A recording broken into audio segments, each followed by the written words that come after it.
Welcome back, everybody. My name is Kevin, and I have another watch today for review. And today we are looking at the Ginault Silent Service.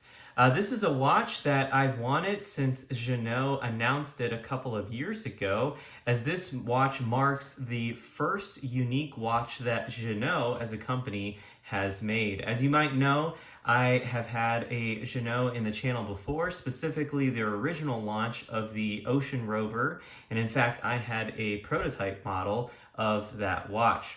I've always been a fan of Ginault and their watches. I think they make some of the best watches in their price point, really against most competitors, whether it's a legacy brand or a micro brand.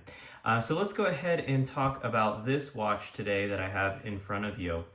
So as I said, it is Ginault's first unique design, but I really think this watch is borrowing still on the Rolex Submariner and the Omega Seamaster in its styling. But let's go ahead and do some quick measurements of the watch for you. So Ginault advertises this watch as 41 millimeters, and let's go ahead and see if that's true. So we are at just shy on my calipers of 41 millimeters. I'm getting around 40.7 to 40.9. Let's go ahead and measure the lug to lug on the mid case, and there you'll also notice that there is no crown guards, but quite a hefty crown. And here we are, 48 millimeters, so slightly bigger on both on the mid case in general, across it and from lug to lug. And let's go ahead and see the thickness of this watch. And the thickness remains roughly the same at 12 millimeters from the Ocean Rover counterpart. So really good dimensions overall. I like anything in, closer to 47 millimeters lug tip to lug tip, but 48 still a really good dimension. 41 millimeters is still, again, a really good dimension. And the sizing of this overall is really good. It will wear slightly larger for a number of reasons compared to the Ocean Rover, not just the 1 millimeter larger distance across the bezel, but specifically because this mid case, unlike the Ocean Rover, is a bit flatter in Ginault's design. So the original Ocean Rover, which follows the 5-digit Submariner styling, has a little bit more of a U shape within the mid case, so it contours a little bit more around the wrist, and this one is a little flatter. There's still a bit of contour to it, but it's a little bit flatter, and it's not bad to do this as a design choice, but rather it will create a little bit more of a wrist presence. So let's talk a little bit about the design of the watch, and while I do that, I'm going to go ahead and take you around some of the design choices of this watch. So this watch, again, is a little bit of a mixture, in my opinion, of the Submariner and the older Seamaster, with this dial design being very reminiscent of the Peter Blake Seamaster, as it's famously called, along with its sword hands. But it is still unique, I would say, and it really stands on its own as a watch, although I will mention that Manta's new diver watch does in some ways resemble this watch. But I believe Ginault came out with theirs first.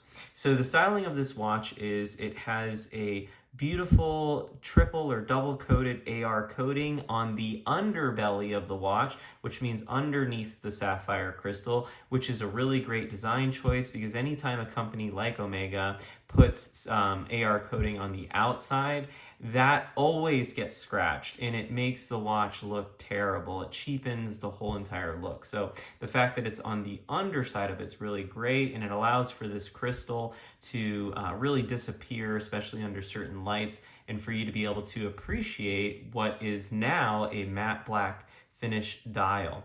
So this dial, unlike the previous one, which was lacquered or glossy finish, is more of a matte finish, giving it slightly more of a tool watch look, which I think balances out this watch since so much of it is glossy, including this bezel, which is a bit different this year around, because this bezel for this silent service design, in fact, has luminescent markers. So many dive watches will only have lume on a small portion of the 12 o'clock marker called the lume pip.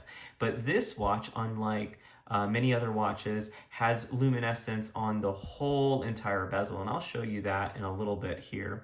But what that does is allows for there to be clear visibility at nighttime on the whole entire dial and the whole entire bezel. And let me tell you that this watch lights up like a torch. I'll just go ahead and show you, even under black light right now, how this watch is able to light up. So even under lighting in this room, full lighting in this room, you can see just how well this lights up. And it's kind of like a turquoisey blue, beautiful, beautiful color. And you'll notice that every single part of the application is very even. That is a criticism that I sometimes have, that not all watches apply their lume evenly. I've even had a couple tutors where the lume wasn't even, and this one doesn't have any issues with that. This model is their date model, so it has a date, but I believe you can order it without the Cyclops. With the Cyclops, it looks a little closer to a Submariner. Without it, I guess you can make the argument that it looks closer to a Sea Dweller, but hey, it's kind of Rolex's thing to have a Cyclops, but many other brands do it at this point, so it's no big deal. And I think it helps with visibility over the date. So another change that Ginault did this year, or did with this design, is they have always had that signature second hand in red, but they've added the name of the watch. They put Silent Service in red text, and I think that was a good call, because I never liked the red hand on its own. I'm still not crazy about the red hand, but I think I like it much better with a complementary red text. I think that actually evens out this watch much more by having that. This watch is a dive watch, so there's 300 meters of water resistance, and as well as a 120 click bezel, which many of you know I am a fan of. I hate it when watch manufacturers only do 60 click bezels, just because I don't believe that you get the same level of accuracy. And this bezel is phenomenal, both in its gripping, which is different this time around. I don't know what you would call this type of knurling. It's still somewhat of a coin edged bezel, but a little bit chunkier and very easy to grip, very, very easy to grip. And but the bezel mechanism on this is identical to the Rolex Submariner, the modern ones, the 6-digit Rolex Submariners, where there's 4 ball bearing points underneath this part of the bezel. So let's go ahead and take a moment to listen to this wonderful bezel.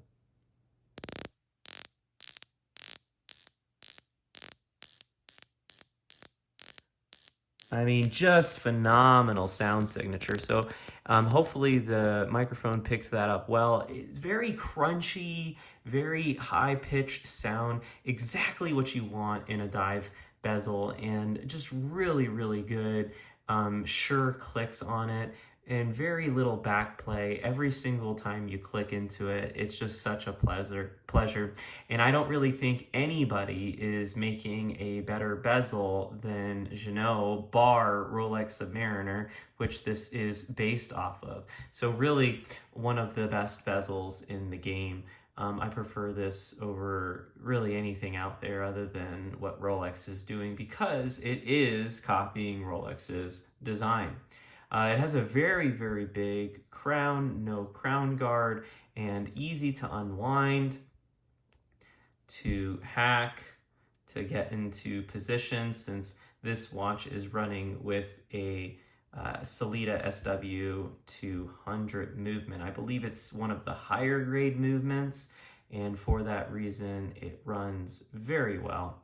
The watch has 20mm bracelet, the same, I think, from the original Ginault Ocean Rover or Ocean Rover 2, and it ends with a clasp that is, again, identical to the Rolex Submariner. And this is a wonderful clasp because it's a flip-lock clasp with a clamshell mechanism, hook and beak that allows it to secure in place and really create no issues of it coming undone. But the best feature of this clasp has to be what is oftentimes called Rolex's glide lock, and that's its ability to be pulled outward, adjusted up to 20mm, and then brought inward for new sizing. So that helps if your wrist is ever swelling or you need to make some quick adjustments.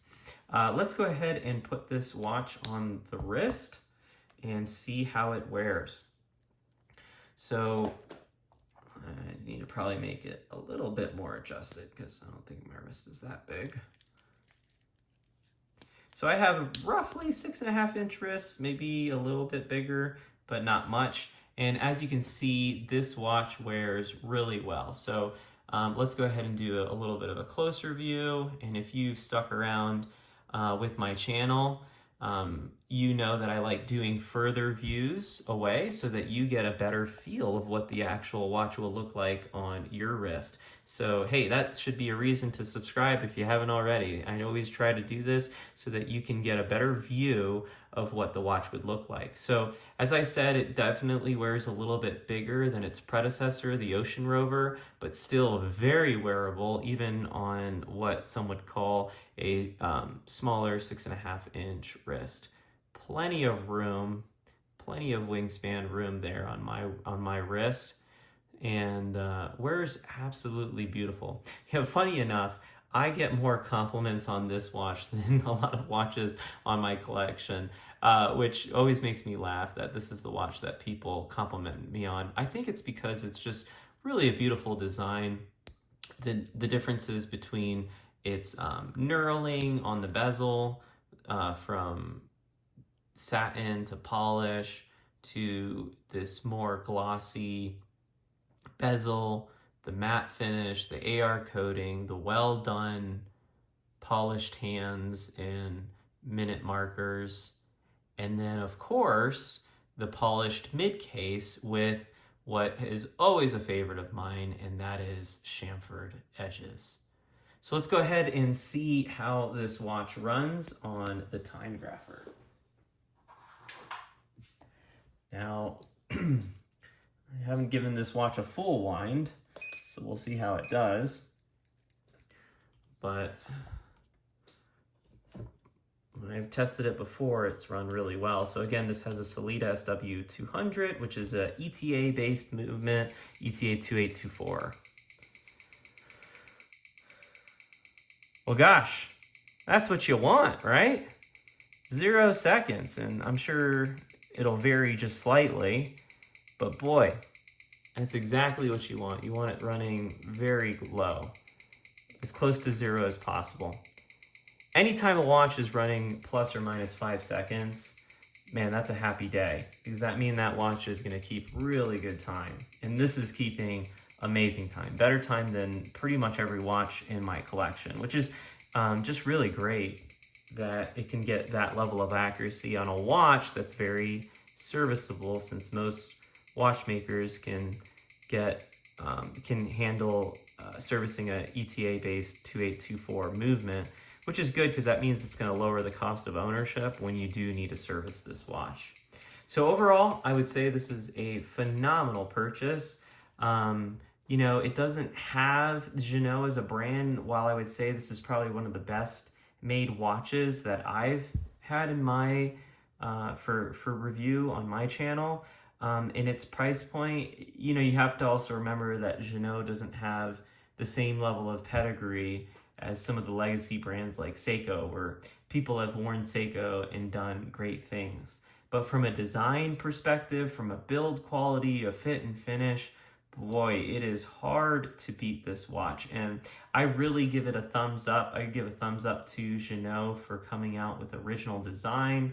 Because, you know, when you have a homage watch, even as beautiful as the Ocean Rover 2 is, at the end of the day, it looks like a Rolex. And because of that, you know, I just kind of feel odd sometimes, like having a watch that I'm sure people assume is a Submariner, even though it's not a Submariner. But with this watch, it's unique enough and it's different enough that it might just create some good conversations to, hey, what do you got on your wrist there? So a really good watch. Definitely recommend it. And I don't think you'd be disappointed if you're looking for a dive watch in this price category. All right, well, hey, let me know. Are you a fan of the Ginault Silent Service, or do you prefer the Ocean Rover over the Silent Service? I'd love to hear your thoughts, and as always, if you have any questions, I'd be happy to answer them for you. Please like this video if you enjoyed it, and subscribe to my channel to stay tuned for more content. That always encourages me, and we'll see you in the next one.